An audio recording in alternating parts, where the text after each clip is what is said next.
So, this training will start at 8 and dumating po ako ng 7:30. Pawis pa ako. May tao na sa loob.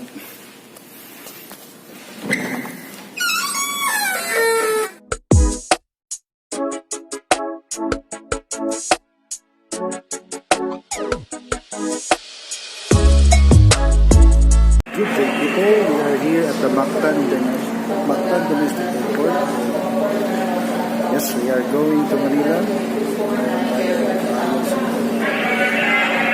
Actually, I am attending for a training. And later this afternoon, I'm gonna meet my batchmate from Barrio Artero Elementary School. Meron kaming konting gathering doon sa Malawi. So, see you later guys in Manila. Bye-bye!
Tay? Yes, Ba't bukas yung TV? Okay. Makapagpasok, may nakahubad eh. Sabi ko mo sa mga nangyayari sa aming pare eh. Ang mga lumabasa sa ay sabit ang lakang kang. Dito nga ako na halos dito na Hey, that's right. Pinaalis. Nabili na raw lahat ng lupain dito. At ang masakit po, CR.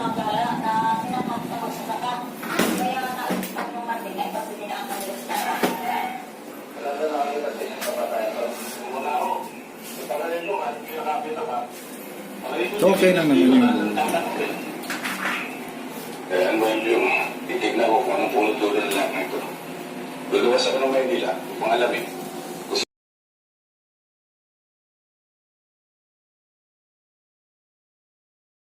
Selena, beta decay. So, sabi, magbe-beta decay ito. Sino magiging daughter niya? Balikan natin yung kanina. Ito. Kung ito yung chart of ito yung chart. Kung ito yung nuclear of interest mo, kapag nag-beta decay siya, ito yung daughter. Balikan natin yung example. Ito si COBA 61. Kapag nag-beta decay, sinong daughter niya? Sino? Sundan niyo yung arrow kanina. Sino? Sabihin niyo na lang kung anong letters. Ito ba? Yes. Nico 61. So, ibig sabihin, kapag nag-decay si COBA 61 by beta, ito yung daughter niya, tapos may kulay ba siya?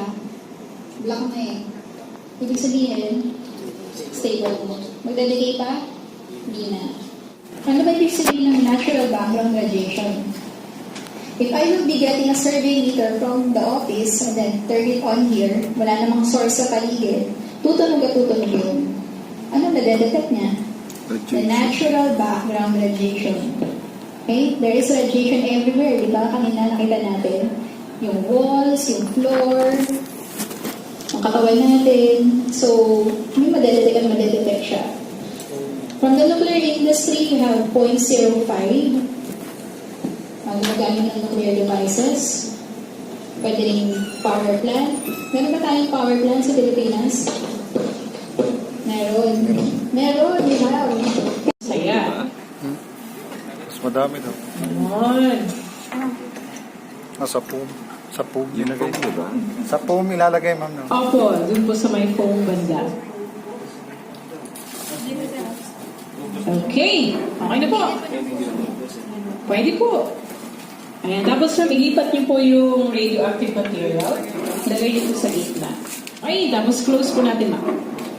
Ayan. Tapos okay na kami natin lagay na sa taas. Okay. And then, we'll wait for the dry ice. Ayan. Panging dry ice, my dear. Okay, huwag niyo pong hawakan yung dry ice, ha? Kung gusto niyo pong malaman kung ano mangyayari pag hinawakan niyo yung dry ice, hawakan niyo po. Ganun din. Okay. Nakakapasok po yan, kaya medyo ingat lang po ng konti. Okay. Okay na po ba? Once ready na po, ay yes po ma'am, pwede na po siyang i-close. Tapos hintayin lang po natin bigyan tayo ng dry ice. Okay, so once it's ready, ipatong nyo na lang po yung, ayan sir, pwede na po ipatong yung, chamber. Ito ba? I-off ko na. Okay. So, ayan po. Tapos dito po banda na. Ayan, paganyan po. And then, tingin lang po kayo dun sa color black. Huwag po dun sa, huwag po dun sa material mismo. Okay? And then, let's see if you'll be able to see some tracks. Dito tayo tingin sa sir, sa may black na area.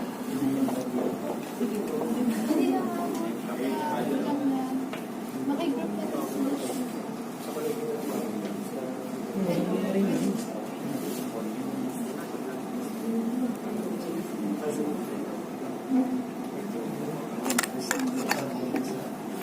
Okay, and let's see if may makikita po kayong tracks ng radiation.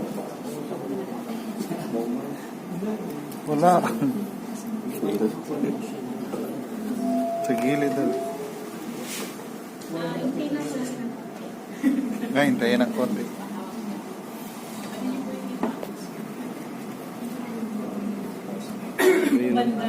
Kita mo? Yun o, yun. Okay. Awesome. Ayun o! Okay!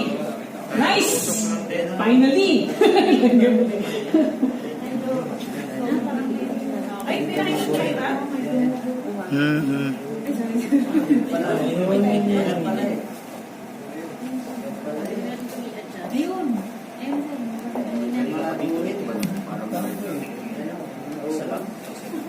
Hindi, parang sige, parang inuman lang.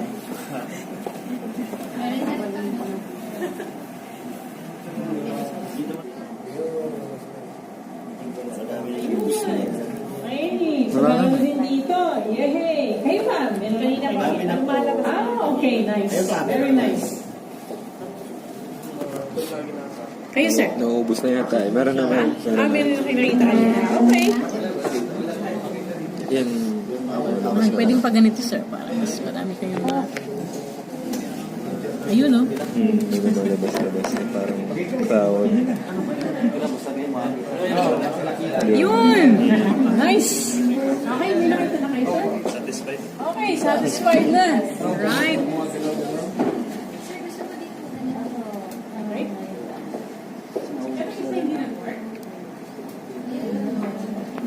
Hindi ba nag-work, sir?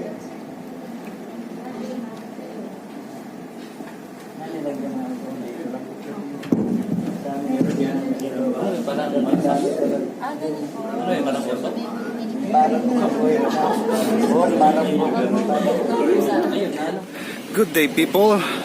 So we are now at the Philippine Nuclear Research Institute, and today is my second day of training as Radiation Safety Officer. So saan tayo dadaan dito? Wala palang daanan dito. Whew. So here it is, guys. Nandito na tayo. Woo. So see you later. So, the training will start at 8 and dumating po ako ng 7:30. Pawis pa ako. May tao na sa loob.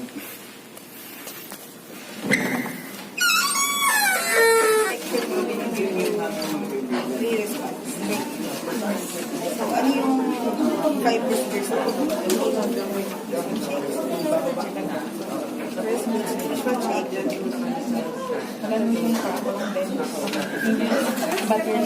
Ganun din yung Sino yung magre-record? Ano makikita mong lawak pencil sana. So, sino may pencil? Tapos sumunod. Okay lang po kung maano ka. Sumunod. Okay.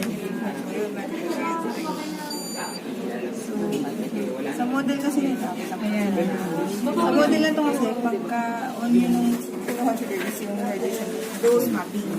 So ngayon, gagawa kayo ng dose mapping. And then, meron naman na kayong map. So hindi nyo na kailangan mag-spend.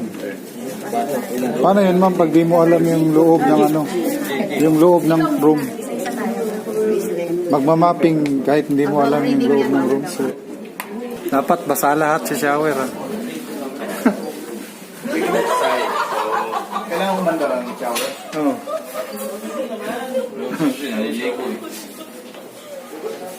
Ano nakalagay sa shower? Laminated na yung kamay mo.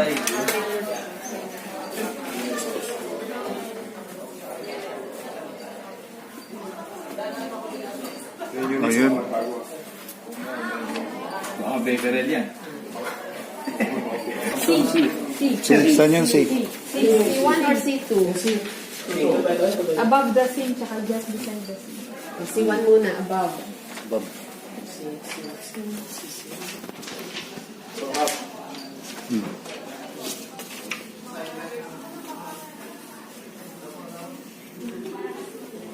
So, wala mo sarada ng, hindi ba? Pag-aso na yung tubig.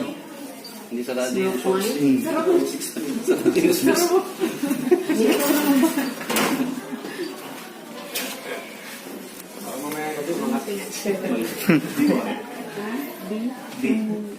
Pinhood. Wala din sa kanto. Wala na, tinanggal na niya. Sabi niya, ano lang. Di ba sabi yan, niya, 0.60. di ba sabi niya tinanggal niya yung source? So, puro na tayo. Beside it.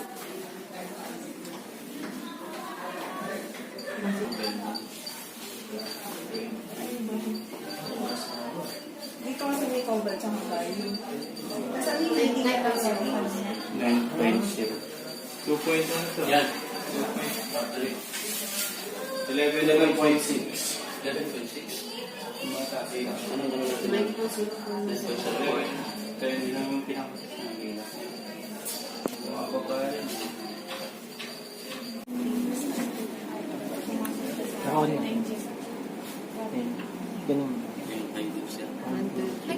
Nag-biological effect yun sa'yo. Ano readings? B, 2B, and so on. Tapos, i-scan niyo po ng systematically. Be careful na hindi mag-that laser handling open sources, kailangan po meron yung PPE, the personal protection, protective equipment. In this case, maraming mask, at least may gloves, and may PPE or lab gown, whatever, that can protect you from cross-contamination or for internal contamination. So, ito po, ano nga po sabi kanina sa lecture, gano'n po kabilis ang pag-scan? 1 to 2 second per detector width. That is why it is more efficient and fast if you have a large detector. But of course, large detector entails higher price. Kunwari, meron akong gloves, nagpuprotrude kami ng 1 cm. That's just to protect the detector. So, in case na matouch to, okay lang kasi naka-gloves ka na. So, ganyan.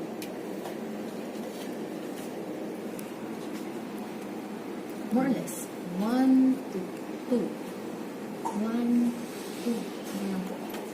Or if you, in this case, you may linger mga 5 seconds per detector width kasi yung kailangan tuyo dahil wala pa yung detector plus pa na mas sensitive. All for today, guys. So, tapos na kami mag-training the second day. So, bukas ulit. So, abang-abang lang sa mga i-upload natin. So, we have 3 more days left. Bye!